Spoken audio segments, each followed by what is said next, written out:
Hello, my name is Lynn Norman and I'm a Development Officer in the Children, Youth and Family team. Hi, I'm Emma Nash and I'm the Mission and Community Engagement Officer in the Evangelism and Growth team.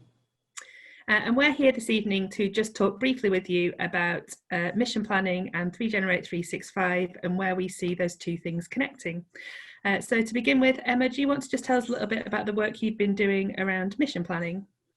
Yeah, thanks. So conference has mandated mission planning from about 2017. We've been convinced in the Methodist Church of the importance of mission planning. And this year our team's been working on some resources just to help support churches and circuits in mission planning. So I'm going to show you a visual, if that's okay, of this mission planning process that we've been working on.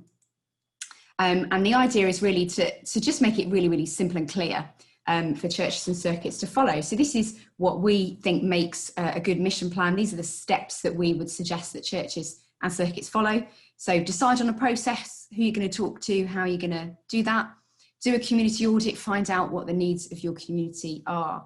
Conduct a church review, that bit's pretty obvious and I think a lot of churches do that really well. Dream together, think about the future, not just about what we've done, but what we could potentially do. Step 5, choose priorities, particularly important at the moment with many churches surviving on less money and with fewer volunteers available. Step 6, identify actions, who's going to do what and when. Step 7, consider the fruit. Think about what fruitfulness would look like so that when you get to step 8, set a date for a review. It's easier to review activities if you know what fruitfulness would look like. So that's a super quick introduction to mission planning and particularly what we've been working on, and we've been putting out some new resources to support that process. Great, thank you. And just to explain a little bit about what 3Generate365 is, as a team we're really excited about what this year could bring. We're hoping that 3Generate365 will be a year-round process that helps to recognise, release and respond to our children and young people as prophets in the church.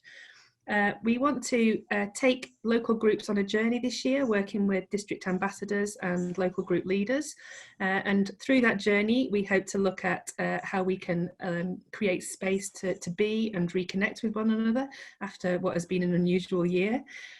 We want to explore what it means to be part of a body of Christ.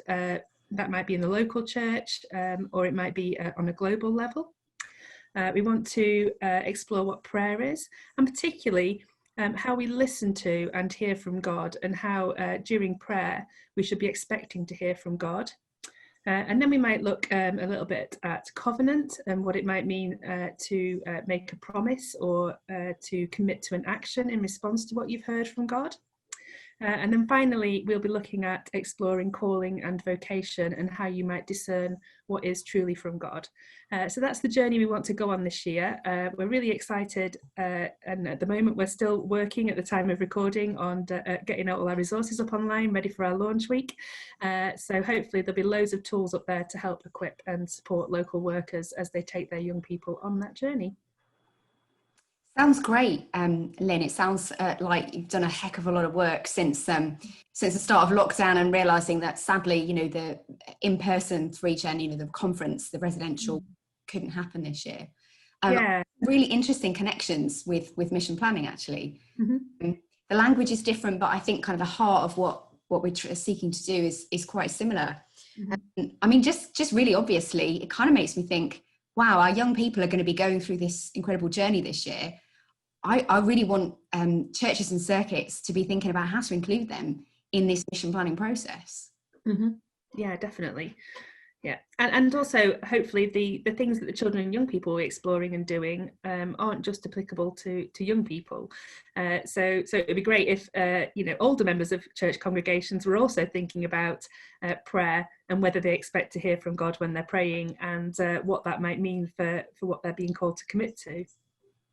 Absolutely. I mean, I kind of wonder whether our children and our young people, as a result of 3Gen365, could be leading the way in mission planning, actually, that it's not, maybe not so much, let's us as adults make some space to listen to young people, but actually maybe our young people are going to be showing us what it means to listen from God together and to identify actions. What's God calling us to do? And then and then commit to do those things. Yeah. As a team as well, we've been thinking a lot about the story of Samuel and Eli as we develop these resources, and we'd really love to challenge the church on what it might mean to be Eli's in this situation. So Samuel was given a message from God that wasn't easy for Eli to hear, and was really challenging for him. So it took some courage on Samuel's part to share that message, but it took a lot of courage from Eli as well, and a lot of trust from Eli to give permission for Samuel to share his prophetic voice. Yeah, fantastic story, and really challenging, like I say, to think about what that might mean for us. Great. So we just really want to leave that challenge with the churches. We'd love you to have a look at our website. I'm just going to share a screen now so you can get a quick sneak peek of that. So we're, as I say, currently at time of recording, developing loads of resources to help support 3Generate365, and that anchor resources will be built as the year goes on. One of the resources we will be putting up on our website, which is 3generate.org.uk, is a leaflet that you can download as a PDF that is just a general guide to how you, as members of churches, can accompany your children and young people and leaders on their 3Generate365 journey. But I would encourage you to have a look at the other stuff going on the 3Generate website. As I say, that's 3generate.org.uk. That's great. I think I'll give a quick plug for our mission planning pages as well now, if that's okay. So just to show folks where the mission planning, the new mission planning resources can be found. So this is the evangelism and growth pages. We've rewritten them since conference and since the God for All strategy was approved at conference. So if you go into leading churches into growth, and then you'll see a tile for mission planning, write a great mission plan. And if you click on that, you'll find the 8-step process that I shared earlier, just a simple visual, is available there to download. The mission planning workbook, which is a new resource that simply takes churches and circuits through these 8 steps and has space for you to record your own reflections and the things that you find out along the way. And then there's the mission planning toolkit. That's been up there for a while, but we've rewritten it actually to make it simpler and cleaner and easier to use, and tied into each of those 8 steps in the process. And then finally, there are some examples of great mission plans on there, sample mission plans that we've been given permission to share to give you some great ideas. Brilliant, thank you. And as has been stated in the advertisements for this event, Emma and I are going to be around for a few minutes after this video has been broadcast on Facebook to answer any questions that you have. Thank you for joining us.